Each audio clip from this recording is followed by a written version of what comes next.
Salut à tous, c'est BizBiz. Alors aujourd'hui l'épisode 951 du Zap Image. Comme d'habitude, n'hésitez pas à installer l'application OneFootball pour suivre toute l'actualité du foot, les liens sont première ligne de description. Donc on commence avec un anniversaire aujourd'hui et c'est l'anniversaire de l'attaquant de la Juventus et l'attaquant aussi de la sélection d'Argentine. Donc c'est Paulo Dybala qui fête aujourd'hui ses 26 ans. Donc bon anniversaire à lui.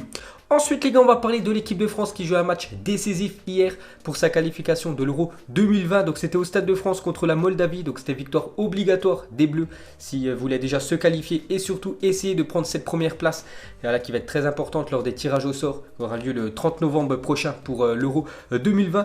Donc victoire difficile, hein. Hier j'avais dit 5-0 pour l'équipe de France en prono. Mais voilà, le match a été très compliqué parce que l'équipe de Moldavie, en fait ils ont défendu tout le match, hein. Ils jouaient avec 6 défenseurs. Donc c'est très compliqué à avoir des espaces, à marquer des buts. Mais bon, les Français s'en sortent plutôt bien.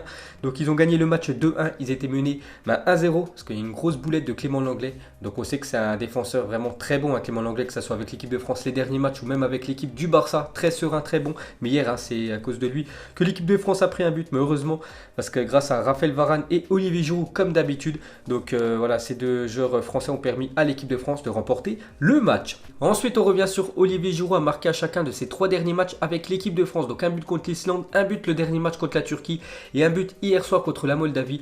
Donc il joue pas beaucoup avec Chelsea, mais à chaque fois qu'il est avec les Bleus, à chaque fois il est décisif. Olivier Giroud. Ensuite, pour continuer avec lui, donc les meilleurs buteurs de l'histoire de l'équipe de France. Donc il est toujours à la 3e place, mais il grimpe, on peut dire, en nombre de buts. Donc actuellement il a 39 buts et le deuxième c'est Michel Platini, 41 buts. Donc encore 2 buts pour égaler Michel Platini et pourquoi pas essayer de s'emparer de la 2e place des meilleurs buteurs de l'histoire de l'équipe de France. Et pour finir avec lui, une déclaration de son entraîneur Didier Deschamps. Il a dit une fois de plus, Giroud a été efficace comme ça a été le cas lors du dernier rassemblement. Il a pris la décision de tirer ce pénalty, c'était la bonne. Par son jeu, il aide ses coéquipiers à se procurer des occasions qui se révèlent payantes. C'est vrai qu'il a été bon hier, Olivier Giroud. Donc il a marqué un but, il a aussi beaucoup pesé, hein, sur la défense moldave, hein, qui était vraiment en bloc. Donc il les a beaucoup gênés. Donc bonne prestation de l'attaquant de Chelsea hier. Ensuite officiel, la France est qualifiée pour l'Euro 2020 suite au match nul entre la Turquie et l'Islande. Donc même avant de débuter le match contre la Moldavie hier soir, les Français savaient déjà qu'ils allaient jouer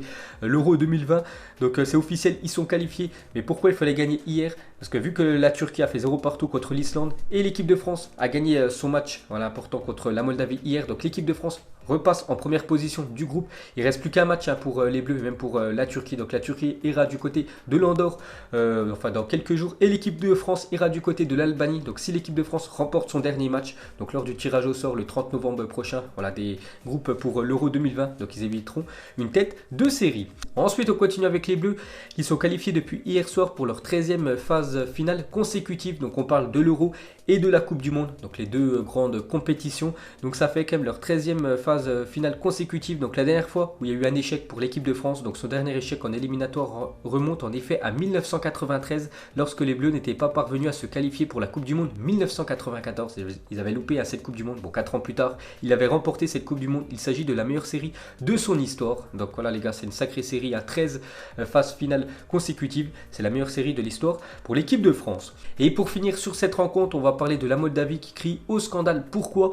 Donc son entraîneur, il a dit inacceptable, c'est impossible de ne pas siffler ça. Ce but n'est pas acceptable, a-t-il lancé avant de poursuivre. Je suis très en colère contre l'arbitre. Il ne faut pas croire qu'on peut faire ce qu'on veut avec un petit pays. C'est inacceptable à ce niveau. Le premier but a cassé la motivation des joueurs. Il y a eu plus de pression des Français. La France est une meilleure équipe, c'est sûr, mais on n'a pas besoin de ça. J'aurais aimé remporter un point. Donc il parle du premier but de l'équipe de France. Donc il y en a qui disent qu'il y a faute, hein, sur le gardien moldave. Il y en a qui disent qu'il n'y a pas faute. Bon, après, l'arbitre n'a pas sifflé et ça donne les 3 points pour les Bleus. Ensuite, on va parler d'une autre grande nation du football, le Portugal, qui jouait contre la Lituanie hier.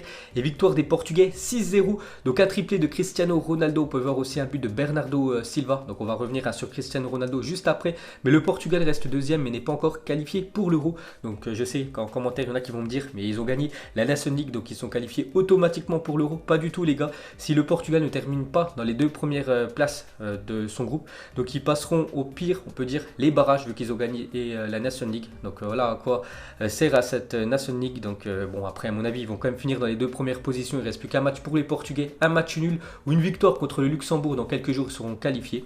Donc on revient maintenant les gars sur Cristiano Ronaldo, vient encore de marquer un triplé avec le Portugal. Donc en tout 163 matchs avec le Portugal, 98 buts, 30 passes décisives. Donc il est plus qu'à 2 buts de la barre symbolique et 100 buts en sélection. Ensuite on continue avec lui. Donc il inscrit hier soir le 55e triplé de sa carrière. Donc 1 avec Manchester United, 44 avec le Real Madrid, 1 avec la Juventus et 9 avec sa sélection du Portugal. Ensuite on continue avec lui. Donc CR7 devient le premier joueur de l'histoire à marquer 30 buts ou plus lors de 13 années consécutives. Donc depuis l'année 2007 jusqu'à cette année 2019. Donc une année, c'est de janvier jusqu'à décembre. À chaque fois minimum il marque 30 buts. Et ça fait quand même 13 années que minimum il marque 30 buts. C'est quand même énorme ce que réalise Cristiano Ronaldo. Et c'est un record. Ensuite, pour continuer avec lui, donc il a déjà marqué plus de buts, 10 avec le Portugal cette saison que Messi avec l'Argentine depuis septembre 2016. Donc encore une sacrée stat pour Cristiano Ronaldo. C'est vrai que cette saison avec le Portugal, donc depuis août, depuis les premiers matchs avec le Portugal, donc il a inscrit beaucoup de buts. Donc déjà 3 hier, il a inscrit un quadruplé il y a quelques semaines lors du dernier rassemblement du Portugal. Donc déjà 10 buts depuis les premiers matchs du Portugal sur cette nouvelle saison. Alors que Messi avec l'Argentine depuis septembre 2016, ça fait plus de 3 ans, il a inscrit seulement 8 buts. Ensuite, la réponse XXL de Cristiano Ronaldo. Pourquoi? Parce que hier, on pouvait lire dans le journal L'équipe. Donc ce matin, vous pouviez lire dans L'équipe la question du déclin de Cristiano Ronaldo. Voilà, Cristiano Ronaldo est-il sur le déclin? C'est-à-dire est-ce qu'il est proche de la fin de sa carrière? Et le soir, donc Cristiano Ronaldo inscrit un triplé. Donc très belle réponse de CR7. Et pour finir avec lui, il a encore fait plaisir à quelques fans hier qui sont rentrés une fois de plus sur la pelouse. Souvent quand Cristiano Ronaldo joue, il y a souvent des spectateurs, des supporters qui rentrent pour aller faire une accolade ou même un selfie avec Cristiano Ronaldo. On peut voir ce jeune supporter portugais avec CR7. On peut même voir un supporter de la Juventus. Il a même, bon, il a le maillot de la Juventus, il a le jogging en bas du Paris Saint-Germain. Donc lui aussi était très ému de rencontrer et prendre un selfie avec CR7. Ensuite les gars, jetez un coup d'œil sinon à tous les autres résultats de cette soirée de qualification de l'Euro 2020. On peut voir que l'Angleterre a fait un sacré carton 7-0 contre le Monténégro, dont un triplé de Harry Kane. On peut voir une victoire de la Serbie 3-2, si on peut voir tous les autres rencontres de cette soirée. Ensuite, les nations qualifiées pour l'Euro 2020 à l'heure actuelle, donc la Belgique, Italie, Pologne, Russie, Espagne, Ukraine, Turquie, France, donc de hier, Angleterre et République tchèque, donc ces 10 nations-là joueront l'Euro 2020 l'été prochain. Ensuite, on va aller sur le continent africain, on va parler des premiers matchs de qualification pour la Coupe d'Afrique des Nations 2021. Voilà, ça recommence dans 2 ans, on commence avec l'Algérie, l'équipe championne d'Afrique qui jouait contre la Zambie pour son premier match. L'Algérie a fait un carton, ils sont imposés 5-0. Ensuite, cette fois-ci, c'est l'équipe du Mali qui joue contre la Guinée. Il y a eu un score de parité entre les deux équipes, 2 partout. Sinon, le RD Congo contre Gabon, 0 partout. L'équipe de Pierre-Emerick Aubameyang, on peut voir que le Ghana s'est imposé 2-0 contre l'Afrique du Sud, dont un but du milieu de l'Atlético Madrid, Thomas. Et pour finir avec ces matchs, bon je les ai pas tous pris les gars, j'en ai pris quelques-uns. On va terminer avec l'Égypte qui a fait 1 partout contre le Kenya. Donc Mohamed Salah n'a pas été buteur parce que Mohamed Salah est forfait pour les 2 rencontres de l'Égypte. Ensuite, on va parler de James Rodriguez, s'est blessé au genou à l'entraînement avec sa sélection. Donc déjà, il est forfait pour le match cette nuit contre le Pérou. Et beaucoup d'inquiétudes demeurent car il s'agirait selon toute vraisemblance d'une rupture des ligaments croisés pour le milieu offensif du Real Madrid. Donc rupture des ligaments croisés les gars, c'est une blessure très grave. Donc le Roi Sané l'a eu, Süle, le défenseur du Bayern Munich, l'a eu aussi en début de saison. Donc ces 2 joueurs-là sont indisponibles jusqu'à la fin de saison. Donc vraiment si ça se confirme pour James Rodriguez, ça pourrait déjà être la fin de sa saison. Donc courage aux Colombiens. Ensuite, on va parler de l'équipe de France U17 qui jouait une demi-finale de Coupe du Monde contre le Brésil. Et ça s'est terminé cruellement pour les Bleus. Pourquoi? Donc c'est terminé et que c'est cruel pour les Bleuets. Donc alors qu'ils menaient 2-0 à la 17e minute, l'équipe de France s'incline 3-2 face au Brésil qui avait le public dans sa poche. Bon après, cette Coupe du Monde se déroule au Brésil. C'est pour ça qu'il y avait beaucoup de supporters brésiliens. Donc cette génération pétrie de talent s'arrête donc en demi-finale de la Coupe du Monde. C'est vraiment dommage parce qu'ils menaient 2-0 dans la rencontre au bout de 17 minutes. Et on peut voir que le Brésil, à la 62e minute, revient. 77e minute, le Brésil égalise. L'équipe de France pensait marquer le but victorieux à la 88e minute. But annulé par la VAR. Et l'action juste après, c'est le Brésil qui marque. Quel gâchis, c'est vraiment dommage pour les Bleus. Parce que ça ont été impressionnant. N'oubliez pas qu'en quart de finale, ils ont gagné, explosé cette équipe espagnole 6-1. Et là, ils tombent contre l'équipe du Brésil qui jouera en finale contre le Mexique. Ensuite, jetez un coup d'œil au programme de la journée. Donc ce soir à 18h, les gars, belle affiche Brésil-Argentine, match amical entre les deux plus grosses équipes sud-américaines. On peut voir aussi un Maroc-Mauritanie, Tunisie-Libye, Bosnie-Italie ce soir sur l'équipe 21, ceux qu'on la chaîne, Espagne-Malte. Et il y a aussi l'équipe de France Esport qui jouera contre la Géorgie, peut-être première titularisation pour Kamavinga. Ensuite, officiel, Thierry Henry est le nouvel entraîneur de l'Impact Montréal, donc quasiment un an, jour pour jour, qu'il ait pris l'équipe de l'AS Monaco. Ça a été un échec, il est resté seulement 3 mois sur le banc, c'était en octobre 2018. Donc il reprend une équipe de football, donc c'est l'équipe canadienne de l'Impact Montréal qui joue en MLS. Donc bonne chance à Thierry Henry. Ensuite, Los Angeles Galaxy a ciblé Edinson Cavani pour remplacer Zlatan Ibrahimovic. On a parlé hier que l'attaquant suédois arrêtait avec son équipe des Los Angeles, donc il devrait revenir en Europe. Donc les premiers contacts entre les parties ont déjà commencé, bien que le Uruguayen ait donné un accord de principe à l'Inter Miami de David Beckham pour une arrivée libre cet été. Donc on sait déjà que normalement il devrait quitter l'équipe du Paris Saint-Germain parce que le PSG ne veut pas prolonger Edinson Cavani. En plus, il le remplace avec Mauro Icardi qui marque beaucoup de buts.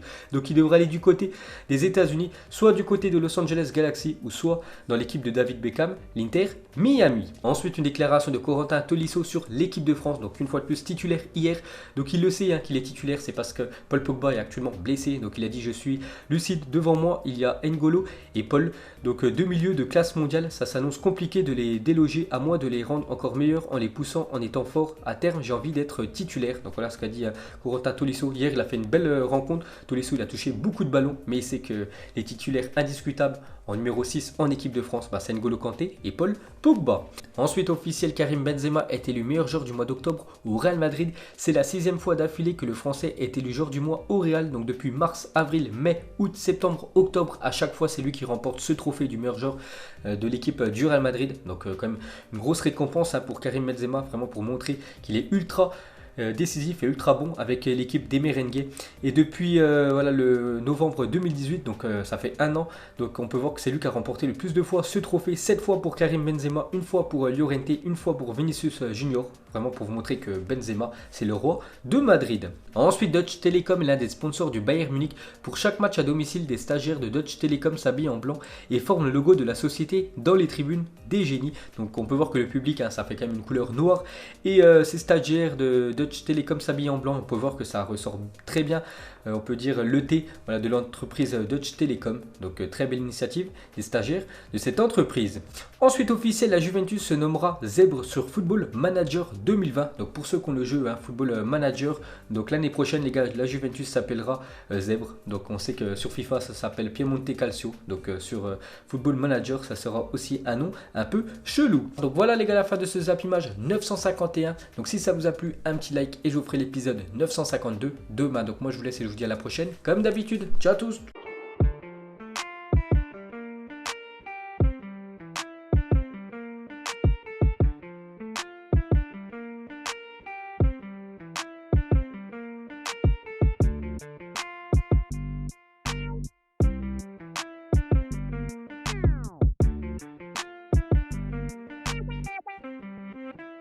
Narco